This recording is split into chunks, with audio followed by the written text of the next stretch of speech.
So let's talk about what we're going to be doing and what we're going to be doing it with. This right here is a Bluetooth enabled device that receives a Bluetooth signal. What it does is it allows you to pair with it so that you can take any Bluetooth device and then pair with it and create an output signal. Additionally, you can have other devices creating an input and an output into it. So it's a multifunction circuit board that has multiple features to it and comes in a nice compact size. Well, why is this important, you might ask? Well, we're going to be taking this board and we're going to be connecting it to our OEM headset within the Acura Legend.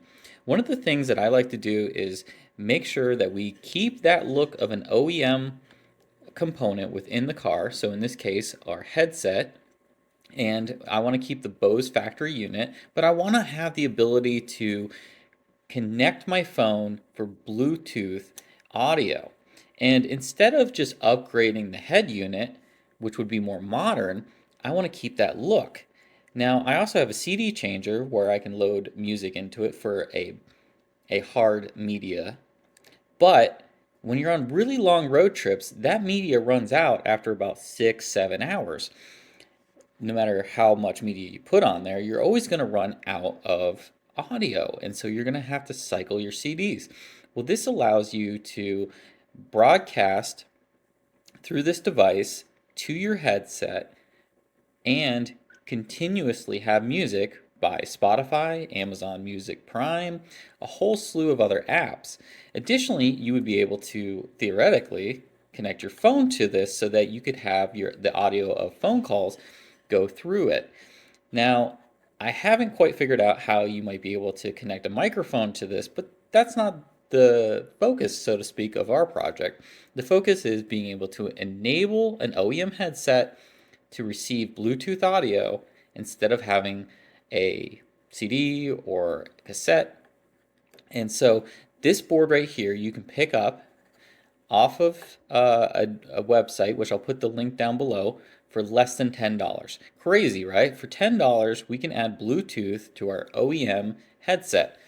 What we're going to do is we're going to take these wiring harnesses that came with the board here, so you don't have to purchase these extra, and we're going to wire this into the cassette audio. So we don't use cassettes anymore. We do use CDs occasionally in our car, but cassettes we don't use, and we've never had a need for a cassette player anyways in that car. So what we're going to do is we're going to wire the output of this board into the OEM cassette tape deck audio, and we're going to power it because this unit needs anywhere from 5 volts to 12 volts. You can do that through USB, but you also have the ability to just wire it hard. And we're going to put everything self-contained within the headset. So we're going to have, or the head unit, I should say, we're going to have audio that comes from the head unit to power this, and then we're going to create an output that goes right to the cassette and cassette audio input for the main head unit. And that's how we're going to accomplish that. So let's go ahead and get into it, and I'll show you how you can take this less than $10 board and upgrade your head unit to Bluetooth. So before we get into wiring it, I thought I should go over the aspects of this board. So this uses Bluetooth 4.1. It uses a power input to power this board anywhere from 5 to 12 volts DC. So that makes it perfect for car installation because that uses 12 volt DC. But then these connectors right here allow you to wire with these harnesses that are provided both an aux in and an output. You can see right there on the board, there's our out and there's our aux. We also have the availability of accepting barrel jack, so both out and auxiliary. So why I call that out is if you want to hardwire a device, let's say you didn't want a Bluetooth, but you still wanted the ability to, I don't know, install audio from iPod. Maybe you have quite a big iPod collection from back in the day. You could wire it via aux cable straight to your board. and then it would do output into whatever device you're doing. You can also power this from micro USB. Now that's all that can do is my understanding, but it's a very robust board. And here's the model number for you if you want to go ahead and look that up. Like I said, it's link it down below, but it's very easy to acquire this and it's very inexpensive. So there is a skill set involved in doing that. We're going to take this and we're going to use the aux output and then cut off one of these ends here to give us the wire, and then we're going to solder that into our head unit. So we will have to disassemble the head unit. Additionally, you want to think about where in the head unit you want to install this so that it doesn't ground out or cause any other issues with the unit. And so for that reason, we'll likely do all of our wiring and then wrap this in electrical tape with just the ability for wires to come in for power and the wires to come out for our output. Otherwise, it's pretty straightforward. Oh, I should also call out there is the ability to install an external antenna for our Bluetooth signal. Why that might become important is because the metal cage that the head unit is encased in, which we're going to have to open to insert this and wire it, creates what they call a Faraday cage effect because it's made out of metal. And the reason why they do that is so that external frequencies don't interfere with the head unit's operations or create static and noise that comes over the speakers. Well, this board has that external antenna capability that allows you to extend, I believe is a 2.54, but the specs are online for this model, so easily found. So if I'm wrong on that, it has a 2.54 connection, or maybe it's a 2mm connection to an external antenna that you could run outside of your head unit if you were having reception issues with the Bluetooth. I don't suspect that we'll run into that because unless you're trying to do it over a long distance, the effect will likely not be that big on this board for Bluetooth signal. The other thing I want to call out real quick is that when you're looking for a board, you want to think about the audio output. So you could obviously get one of those Bluetooth cassette devices where you can pair your Bluetooth to it, and I actually use that in the CL, but in the Legend it doesn't work because of the auto rewind function. So we'll get into that too, the other device that you need to have so that you can enable the audio for Bluetooth. But for right now, the reason why I'm calling this out is because this chip on the board reduces frequency interference that might come over the audio of one of those cassette tapes, which are just basically a glorified Bluetooth chip enabled connection. It doesn't have any like background noise suppression, whereas this board does. So just think about that. Well, you know, even though it's like I could get this and just run it in my cassette tape player, this board will actually give you better audio and allow you to reduce any background distortion or noises. So think about that when you're choosing your options. And I think we can install this relatively easy and without a lot of effort. So it is a very DIY option for you. So let's go ahead and get into it. The other piece that you'll need is a fake cassette like this. Because we're using the cassette deck, we're going to need to tell the head unit to use the cassette player. And the only way to do that is if you get one of these with a aux cable. You can pick up these for like $5 on Amazon. Just cut the cable off because you won't need it. And then you'll also need to take out the middle cog here so that the tape deck doesn't think that it's going to error out because the tape will end its course and then it'll go into an auto rewind cycle. So if you don't remove that, then you won't actually get this tape deck to function. So remove that component of it, and that should alleviate any concerns with the tape deck not working. And then you just button everything back up. Okay, so let's go ahead and get started on the work here. I'll go quickly over what we're going to be doing with these head units. This right here is a 2200 Bose head unit, and I have a 2100 Bose head unit over there. They're essentially the same device internally for what we're going to be doing. and I just want to quickly go over what we're going to be focusing on. So this is the tape deck module from this unit right here, and it simply attaches with 3 downward facing screws and a screw over here to retain it. And then there's a connection point on the bottom here, and that can be lifted out of the unit and worked on. So we can put all of this aside for right now. We're not going to be focusing on that head unit. We're going to be focusing on the tape deck module. And the work that I'm going to be showing you is going to wire everything to the tape deck module so that if you wanted to in the future lift out the Bluetooth module, you could lift it out alongside of the cassette player here, and that makes it really easy to swap out modules if you ever wanted to go back to OEM or wanted to work on this unit. Everything that we're going to be focusing on is on this side right here. I'll try to come in a little bit closer so that you can see. There is a battery on the top, left, right channel, a couple other things that don't really make sense and doesn't pertain to our work, and then there's one called GND, that's our ground. So the left and right channel here is going to be for the speakers in it, out, and then the ground for the speaker system or the audio system. So all of our work is going to really focus on the board on the right side. So this is where the tape goes in. You have this board on the right, and you have a board on the back. You're going to want to remove the 2 screws that hold this board in for this work. Leave everything alone here on this board, and we're going to focus on our solder points over here, just because this over here is in a kind of like a side circuit board. Everything over here is the main board, so this receives everything, and then there's out in and downward into the actual head unit itself. So we're going to make our connection points right here on the side. We'll just use this side to reference our leads going over to the back side.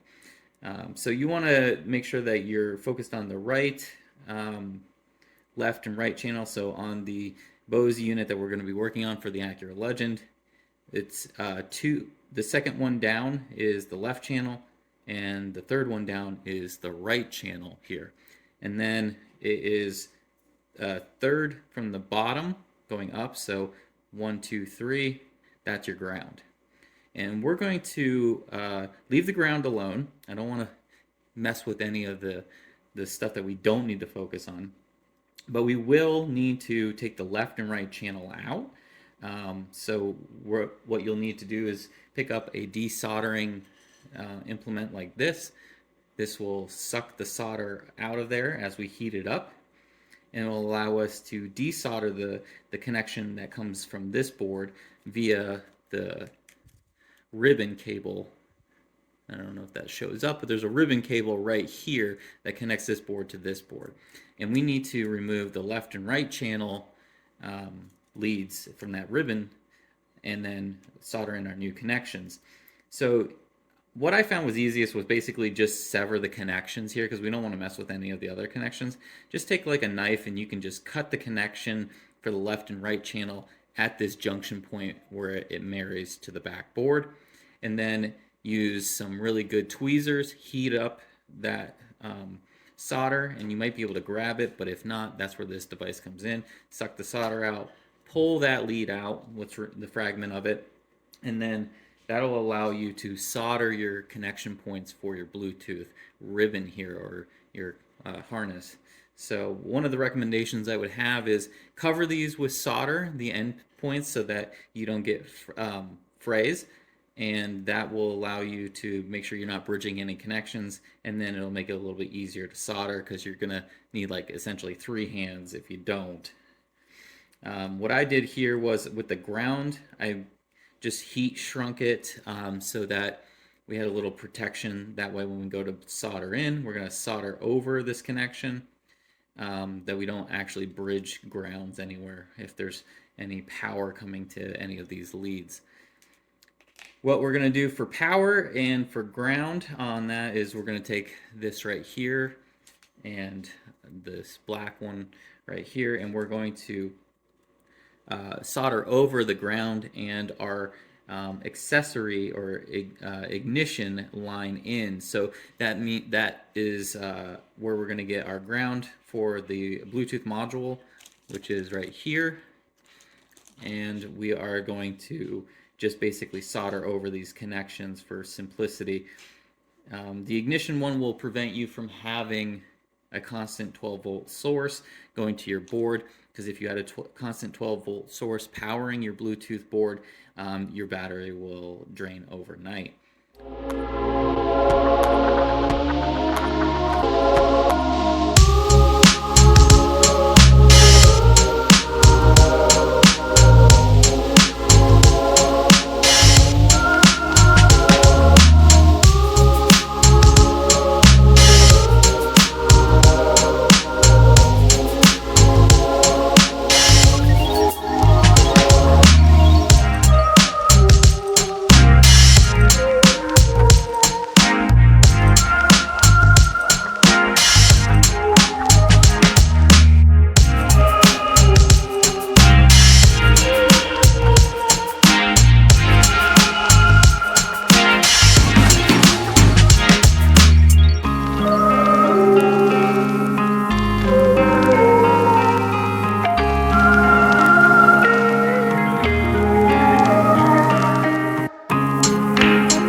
So here we are. We have the stock head unit reinstalled into our 92 Acura Legend here. I just powered up the unit, put in the security code, so there's no tricks here, no man behind the screen, so to speak, going on.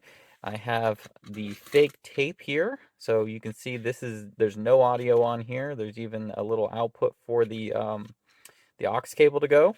And we're going to now go ahead and play music from the phone to our head unit via Bluetooth. So here's our static for AM. You can hear that. No tricks here. Let's go ahead and put in our tape. It's going to make a couple clicks. And what you're hearing right now is Bluetooth audio from my phone to the head unit. This is our video on the Acura CL transmission removal and clutch installation. So you can see here, we are actually streaming Bluetooth to a stock 92 Acura Legend head unit. We'll go ahead and turn that down. You too can do this in your 91 to 95 Acura Legend, as well as other models. There's no trickery here. This is basically installing and powering up a Bluetooth module and then just wiring the outputs to the inputs of your cassette tape so that the unit recognizes that there is audio coming through. It's getting source from our Bluetooth module. Fairly simple, a couple solders, and you're on your way. One quick note I will make is that I think I referenced in this video that I was going to use the plain ground. I ended up using P ground and the ignition, so that's how I ended up wiring it. It seems to work well. We'll pilot this out for a while, see what happens. But everything seems to be going well. I did confirm that if you wire your connection for power to the Bluetooth module on the ING terminal on the back of your tape deck, that will deactivate with your key. So as you pull the key out, the Bluetooth module will not stay powered up, which is very important because it will slowly drain your battery. So, like I said, I hope you like this content. Please leave a comment down below, like and subscribe, share with your friends, and we'll see you on the next one.